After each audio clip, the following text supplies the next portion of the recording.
Hi hello ನಮಸ್ತೆ news 18 digital ಕಾಂಟೆಂಟ್ಗೆ ಸ್ವಾಗತ. ನಾನು ಪ್ರಗತೀಶ್ ಶೆಟ್ಟಿ. ಸದ್ಯ ಇಡೀ ರಾಜ್ಯದಲ್ಲಿ ಒಂದು ರೀತಿಯಾದಂತಹ ಶೋಕಭರಿತವಾದ ವಾತಾವರಣ ಇದೆ. ದುಃಖವಾದಂತಹ ಒಂದು ವಿಚಾರ ಕಳೆದ 2 ದಿನಗಳಿಂದಲೂ ಕೂಡ ಎಲ್ಲರ ಮನಸ್ಸನ್ನ ಆವರಿಸಿಕೊಂಡಿರುವಂತದ್ದು ಅಂದ್ರೆ ಅದು ಮಾಜಿ ಪ್ರಧಾನಿ ದೇವೇಗೌಡರ ಧರ್ಮಪತ್ನಿ ಚೆನ್ನಮ್ಮ ಅವರ ಅಗಲಿಕೆಯ ವಿಚಾರ. ಅಂದ್ರೆ ಕೇವಲ ರಾಜಕೀಯದಲ್ಲಿರುವಂತಹ ವ್ಯಕ್ತಿಗಳಿಗೆ ಮಾತ್ರ ಅಲ್ಲ, ಅದನ್ನ ಹೊರತುಪಡಿಸಿ ಚೆನ್ನಮ್ಮ ಅವರ ವಿಚಾರಗಳು, ಚೆನ್ನಮ್ಮ ಅವರ ವ್ಯಕ್ತಿತ್ವ, ಅವರು ಬದುಕಿದ ರೀತಿ, ಅವರು ಜೀವಿಸಿದಂತಹ ಆ ಕ್ಷಣ, ಜೊತೆಗೆ ಅವರ ಬದುಕಲ್ಲಿ ಅವರಿಗಿದ್ದಂತಹ ಮೌಲ್ಯ, ಈ ಎಲ್ಲ ವಿಚಾರಗಳು ಕೇವಲ ಅವರನ್ನ ಕಂಡಂತಹ, ಅವರೊಂದಿಗೆ ಮಾತನಾಡಿದಂತಹ ಜನರಿಗೆ ಮಾತ್ರ ಅಲ್ಲ, ಅವರ ಬಗ್ಗೆ ತಿಳ್ಕೊಂಡಂತಹ ಪ್ರತಿಯೊಬ್ಬರಿಗೂ ಕೂಡ ಆದರ್ಶವಾಗಿರುವಂತಹ ವಿಚಾರ. ಸೊ ಈ ಎಲ್ಲ ವಿಚಾರಗಳನ್ನ ನೆನೆದು ಈಗ ರಾಜ್ಯದಲ್ಲಿ ಜನ ಚೆನ್ನಮ್ಮ ಅವರ ಅಗಲಿಕೆಯ ವಿಚಾರಕ್ಕೆ ದುಃಖವನ್ನ ಪಡ್ಕೊಳ್ತಾ ಇದ್ದಾರೆ.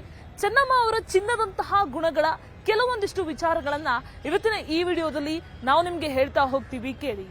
ಚೆನ್ನಮ್ಮ ಅವರು ಯಾವಾಗ ಖಾಸಗಿ ಆಸ್ಪತ್ರೆಯಲ್ಲಿ ಅಗಲಿಕೆಯನ್ನ ಆದ್ರು ಅನ್ನುವಂತಹ ವಿಚಾರ ಕಿವಿಗೆ ಬೀಳುತ್ತೋ ಆ ಕ್ಷಣದಿಂದ ದೇವೇಗೌಡರು ಗದ್ಗದಿತರಾಗಿ ಹೋಗ್ತಾರೆ. ಯಾರೊಂದಿಗೂ ಕೂಡ ಹೆಚ್ಚು ಮಾತಾಡೋದಿಲ್ಲ, ಕೇವಲ ಆ ಮೃತದೇಹವನ್ನೇ ನೋಡ್ತಾ ಇರ್ತಾರೆ. ಚೆನ್ನಮ್ಮ ಅವರನ್ನೇ ದಿಟ್ಟಿಸಿ ನೋಡ್ತಾ ಇರ್ತಾರೆ. ವಾಪಸ್ ಮನೆಗೆ ಖುಷಿ ಖುಷಿಯಿಂದ ಬರ್ತಾಳೆ ನನ್ನ ಹೆಂಡತಿ ಅಂತ ಅನ್ಕೊಂಡಿದ್ದಂತಹ ದೇವೇಗೌಡರಿಗೆ ಒಂದು ರೀತಿಯಾಗಿ ಮಾನಸಿಕವಾಗಿ ಆಘಾತ ಆಗ್ತಾ ಹೋಗುತ್ತೆ. ಆ ಎಲ್ಲ ಪ್ಯಾರಾಮೀಟರ್ಗಳು, ವೈದ್ಯಕೀಯ ಪ್ಯಾರಾಮೀಟರ್ಗಳು ಎಲ್ಲವೂ ಕೂಡ ಸರಿಯಾಗಿದ್ರು ಕೂಡ ಚೆನ್ನಮ್ಮ ಅವರು ಮಾತ್ರ ಬದುಕಿ ವಾಪಸ್ ಮನೆಗೆ ಬರಲೇ ಇಲ್ಲ. ಅಂದ್ರೆ ಕೊನೆಯ ದಿನ ಅವರು ಅಗಲುವಂತಹ ಕೆಲವು ಕ್ಷಣಗಳ ಮುಂದೆ ಮಾಜಿ ಪ್ರಧಾನಿ ದೇವೇಗೌಡರು ಆಸ್ಪತ್ರೆಗೆ ಬರ್ತಾರೆ. ಪತ್ನಿಯ ಆರೋಗ್ಯವನ್ನ ವಿಚಾರಿಸ್ಕೊಳ್ಳೋದಕ್ಕೋಸ್ಕರ ಹೆಂಗಿದರೆ ಏನು ಎತ್ತ ನೋಡೋಣ ಅಂತ ಶಿವನಿಗೆ ಒಂದು ಅಭಿಷೇಕವನ್ನ ಮಾಡಿ ಆಸ್ಪತ್ರೆಗೆ ಬಂದಿರ್ತಾರೆ. ಅಲ್ಲಿ ಪೂಜೆ ಮಾಡಿ ತಂದಂತಹ ಮಲ್ಲಿಗೆ ಹೂವನ್ನ ಮುಡಿಸೋದಕ್ಕೆ ಹೋಗ್ತಾರೆ. ಅವರು ಮುಡಿಸ್ತಾ ಇದ್ದ ಸಂದರ್ಭದಲ್ಲೇ ಚೆನ್ನಮ್ಮ ಅವರು ಇಹಲೋಕವನ್ನ ತ್ಯಜಿಸ್ತಾರೆ. ಅಂದ್ರೆ ಇಲ್ಲಿ 2 ರೀತಿಯಾಗಿ ಅರ್ಥ ಮಾಡ್ಕೊಳ್ಬಹುದು. ಒಂದು, ಆ ಜೀವ ತನ್ನ ಪತಿಯನ್ನ ನೋಡ್ಲೇಬೇಕು, ತಾನು ಉಸಿರಾಟವನ್ನ ನಿಲ್ಲಿಸೋದಕ್ಕಿಂತ ಮುಂಚೆ ತನ್ನ ಪತಿಯನ್ನ ನೋಡಿಯೇ ತೀರ್ಬೇಕು ಅನ್ನುವಂತಹ ಒಂದು ಮನಸ್ಥಿತಿಯಲ್ಲಿ, ಒಂದು ನಿಲುವಲ್ಲಿ ಇತ್ತು ಅನ್ನೋದು. ಇನ್ನೊಂದು, ಒಂದು ರೀತಿಯ ಸಾರ್ಥಕತೆಯ ಬದುಕು, ಒಂದು ರೀತಿಯ ಖುಷಿಯ ಬದುಕನ್ನ ಕಂಡಿದ್ದೇನೆ, ಕೊನೆಯದಾಗಿ ನನ್ನ ಗಂಡನನ್ನು ನೋಡಿದ ಮೇಲೆ ಉಸಿರಾಟವನ್ನ ನಿಲ್ಲಿಸಬೇಕು ಅಂತ ಆ ಜೀವ ಬಹಳ ಖುಷಿಯಿಂದ ಜೀವವನ್ನ ಇಟ್ಕೊಂಡಿತ್ತು ಅಂತ ಕಾಣುತ್ತೆ. ಸೊ ಹಾಗಾಗಿ ಬಹಳ ದೇವೇಗೌಡರನ್ನ ನೋಡಿದ ತತ್ಕ್ಷಣವೇ ಅವರ ಉಸಿರಾಟ ನಿಂತು ಹೋಗುತ್ತೆ.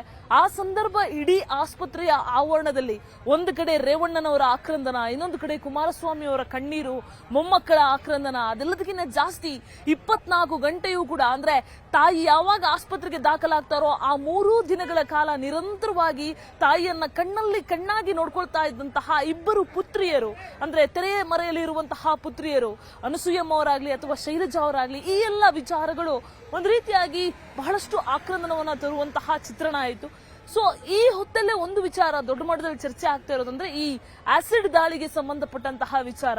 ಅಂದ್ರೆ ರಾಜಕೀಯವಾಗಿ ದೇವೇಗೌಡರು ಉನ್ನತ ಸ್ಥಾನದಲ್ಲೆಲ್ಲ ಏರಿರ್ತಾರೆ, ಅದಾಗ್ಲೇ ಅವರಿಗೆ ರಾಜಕೀಯ ಶತ್ರುಗಳೆಲ್ಲ ಬಹಳ ದೊಡ್ಡ ಸಂಖ್ಯೆಯಲ್ಲಿ ಹುಟ್ಕೊಂಡಿರ್ತಾರೆ. ಆ ಸಂದರ್ಭದಲ್ಲೇ ಈ ಚೆನ್ನಮ್ಮ ಅವರ ಮೇಲೆ ಭವಾನಿ ರೇವಣ್ಣ ಮತ್ತೆ ಚೆನ್ನಮ್ಮ ಅವರು ದೇವಸ್ಥಾನಕ್ಕೆ ಹೋಗಿದ್ದಂತಹ ಸಂದರ್ಭದಲ್ಲಿ ಆಸಿಡ್ ಅಟ್ಯಾಕ್ ಆಗತ್ತೆ. ಅಂದ್ರೆ ಆಸಿಡ್ ಅಟ್ಯಾಕ್ ಅವ್ರ ಮೇಲೆ ಮಾಡ್ಲಿಕ್ಕೆ ಇರೋದಿಲ್ಲ, ಆದ್ರೂ ಕೂಡ ಕುಟುಂಬದಲ್ಲಿರುವಂತಹ ಕಲಹದಿಂದ ಅವ್ರ ಮೇಲೆ ಆಸಿಡ್ ಅಟ್ಯಾಕ್ ಆಗತ್ತೆ. ಆ ಸಂದರ್ಭದಲ್ಲಿ 60% ಚೆನ್ನಮ್ಮ ಅವರು ಬರ್ನ್ ಆಗ್ತಾರೆ, ಅಂದ್ರೆ ಅವರ ದೇಹ ಸುಟ್ಟು ಹೋಗುತ್ತೆ. ಆ ಸಂದರ್ಭದಲ್ಲಿ ಮಾನಸಿಕವಾಗಿ ದೇವೇಗೌಡರು ಸಂಪೂರ್ಣವಾಗಿ ಕುಗ್ಗಿ ಹೋಗ್ತಾರೆ. 2 ತಿಂಗಳುಗಳ ಕಾಲ ನರಕ ಯಾತನೆಯನ್ನ ಆಸ್ಪತ್ರೆಯಲ್ಲಿ ಚೆನ್ನಮ್ಮ ಅನುಭವಿಸ್ತಾರೆ. ಕೇವಲ 2 ತಿಂಗಳು ಮಾತ್ರ ಅಲ್ಲ, ನಿಮಗೆ ಗೊತ್ತಿರಬಹುದು, ಆ ಗಾಯಗಳಾದ್ರೆ ಆ ಗಾಯ ಲೈಫ್ ಲಾಂಗ್, ಅಂದ್ರೆ ನಾವ್ ಎಲ್ಲಿವರೆಗೂ ಇರ್ತೀವೋ ಅಲ್ಲಿವರೆಗೂ ಆ ಗಾಯಗಳು ನಮ್ ಕಣ್ಣಿಗೆ ಕಾಣಿಸ್ತಾ ಇರತ್ತೆ. ಅದನ್ನ ನೋಡಿದಾಗೆಲ್ಲ ನಾವು ಒಂದ್ ರೀತಿಯಾಗಿ ಮಾನಸಿಕವಾಗಿ ಕುಗ್ಗುತ್ತಾ ಬರ್ತೀವಿ. ಆದ್ರೆ ಆ ತಾಯಿ ಅನುಭವಿಸಿದಂತಹ ನರಕ, ಆಕೆ ಅನುಭವಿಸಿದಂತಹ ನೋವು, ಅದ್ಯಾವುದನ್ನು ಕೂಡ ಇನ್ನೊಬ್ಬರ ಹತ್ರ ಅವರು ವ್ಯಕ್ತಪಡಿಸಿರ್ಲಿಲ್ಲ. ಕ್ರಿಟಿಕಲ್ ಕಂಡೀಷನ್ ಅನ್ನುವಂತಹ ಒಂದು ಸಿಚುವೇಶನ್ ನಿರ್ಮಾಣ ಆಗಿತ್ತು. ಆ ಸಂದರ್ಭದಲ್ಲಿ ದೇವೇಗೌಡರಂತೂ ಕುಗ್ಗಿ ಹೋಗಿರ್ತಾರೆ. ಅದನ್ನ ಕುಮಾರಸ್ವಾಮಿ ಅವರು ಕೂಡ ಹಲವು ಸಂದರ್ಶನಗಳಲ್ಲಿ ಈ ವಿಚಾರದ ಬಗ್ಗೆ ಉಲ್ಲೇಖ ಮಾಡ್ತಾರೆ. ಆಸಿಡ್ ದಾಳಿಯನ್ನ ಮಾಡಿದಂತಹ ವ್ಯಕ್ತಿ ದೇವೇಗೌಡರ ತಮ್ಮನ ಮಗ ಲೋಕೇಶ್ ಅನ್ನುವಾತ. ಆದ್ರೆ ಆತನಿಗೆ ಶಿಕ್ಷೆ ಆಗುತ್ತೆ. ಆ ಶಿಕ್ಷೆ ಅದಾದ್ಮೇಲೆ ಅವನಿಗೆ ಶಿಕ್ಷೆ ಮಾತ್ರ ಅಲ್ಲ, ಅವನಿಗೆ ಜೀವಾವಧಿ ಶಿಕ್ಷೆಯನ್ನ ಕೊಡಬೇಕು. ಈ ರೀತಿಯಾಗಿ ಒಂದೆಲ್ಲ ಕಾನೂನು ಹೋರಾಟ ಆಗ್ತಾ ಇರುವಂತಹ ಸಂದರ್ಭದಲ್ಲಿ ಈ ಲೋಕೇಶ್ ಅನ್ನುವಾತನ ತಂದೆಗೆ ಕ್ಯಾನ್ಸರ್ ಇರುತ್ತೆ, ಅಂದ್ರೆ ದೇವೇಗೌಡರ ತಮ್ಮಂಗೆ. ಅದನ್ನ ಅರ್ಥ ಮಾಡ್ಕೊಂಡು ಚೆನ್ನಮ್ಮ ಅವರು ಆಸ್ಪತ್ರೆಯಿಂದ ಡಿಸ್ಚಾರ್ಜ್ ಆದ ಬಳಿಕ ಆತನಿಗೆ ಏನು ಇವ್ರು ಕಾನೂನು ಹೋರಾಟ ಮಾಡ್ತಾ ಇದ್ರಲ್ಲ ಅದನ್ನೆಲ್ಲ ನಿಲ್ಲಿಸ್ಬಿಡಿ, ಅವನ್ನ ಕ್ಷಮಿಸ್ಬಿಡಿ ಅನ್ನುವಂತಹ ಮಾತನ್ನ ಹೇಳ್ತಾರಂತೆ.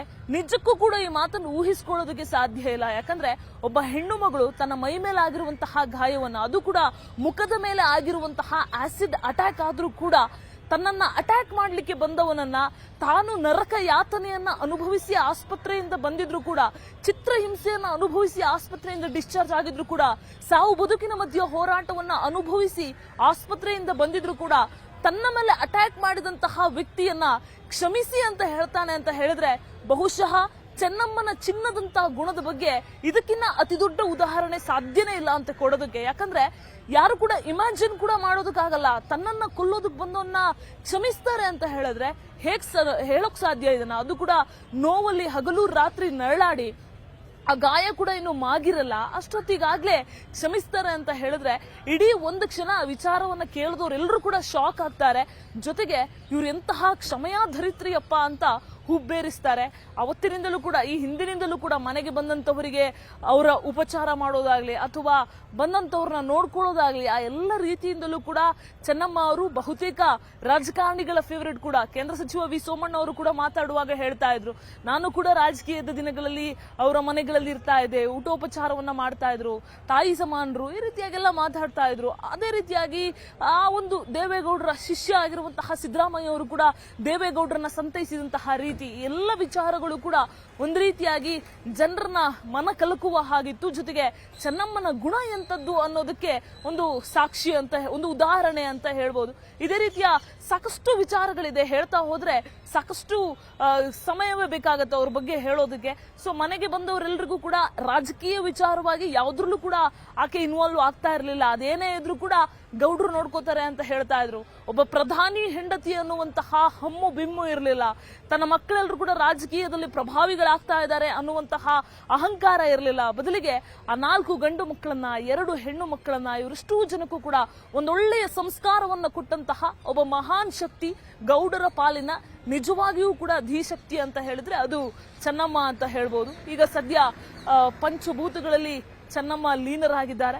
ಆದ್ರೆ ಅವರು ಬದುಕಿದ ರೀತಿ ಕೂಡ ಎಲ್ಲ ಜನರೇಷನ್ಗೂ ಕೂಡ, ಅಂದ್ರೆ ಕೇವಲ ಅವರ ಬಗ್ಗೆ ತಿಳ್ಕೊಂಡಂತಹ ಪ್ರೆಸೆಂಟ್ ಜನರೇಷನ್ ಅಥವಾ ಅವ್ರನ್ನ ನೋಡಿರುವಂತಹ ಜನರಿಗೆ ಮಾತ್ರ ಅಲ್ಲ, ಮುಂದೆ ಬರುವಂತಹ, ಹಿಂದೆ ಇದ್ದಂತಹ, ಈಗ ಇರುವಂತಹ ಪ್ರತಿ ಜನರೇಷನ್ಗೂ ಕೂಡ ಅವರ ಬದುಕಿನ ಮೌಲ್ಯ, ಅವರ ಆದರ್ಶ ಅದೆಲ್ಲವೂ ಕೂಡ ಅವ್ರು ಏನು ಬದುಕ್ತಾ ಇದ್ರಲ್ಲ, ಆ ಜೀವಿಸ್ತಾ ಇದ್ರಲ್ಲ, ಜೀವನವನ್ನ ಪ್ರೀತಿಸ್ತಾ ಇದ್ರಲ್ಲ, ಇನ್ನೊಬ್ಬರ ಜೀವನವನ್ನ ಗೌರವಿಸ್ತಾ ಇದ್ರಲ್ಲ, ಹಣದ ಏನೋ ಅದ್ಯಾವುದಕ್ಕೂ ಕೂಡ ಲಾಲಸೆಗೆ ಬೀಳದೆ ಇನ್ನೊಬ್ಬರ ಜೀವನವನ್ನ ಗೌರವಿಸಿ ತನ್ನ ಜೀವನವನ್ನ ಪ್ರೀತಿಸಿ ಮಕ್ಕಳಿಗೆಲ್ಲದಕ್ಕೂ ಕೂಡ ಸಂಸ್ಕಾರವನ್ನ ಹೇಳ್ಕೊಟ್ಟು ಆ ಬದುಕಿದ ರೀತಿ ನಿಜಕ್ಕೂ ಕೂಡ ಆದರ್ಶ ಅಂತ ಹೇಳ್ಬೋದು. ದೇವೇಗೌಡರಿಗೆ ಇನ್ನೂ ಕೂಡ ಮಾನಸಿಕ ಶಕ್ತಿ ಆ ದೇವರು ಕೊಡ್ಲಿ ಅಂತ ಪ್ರಾರ್ಥನೆ ಮಾಡಬಹುದು. ನಿರ್ಭೀತ, ನಿಷ್ಪಕ್ಷಪಾತ, ವಿಶ್ವಾಸಾರ್ಹ ಸುದ್ದಿಗಳಿಗೆ ಮತ್ತೊಂದು ಹೆಸರಾಗಿರುವಂತ News18 ಕನ್ನಡ ಈಗ ಆಪ್ನಲ್ಲೂ ಲಭ್ಯವಿದೆ. ದಯವಿಟ್ಟು ಇಲ್ಲಿರುವ QR ಕೋಡ್ ಅನ್ನ ಸ್ಕ್ಯಾನ್ ಮಾಡಿಕೊಂಡು ಆಪ್ ಅನ್ನ ಡೌನ್ಲೋಡ್ ಮಾಡೋದಕ್ಕೆ ಮರಿಬೇಡಿ.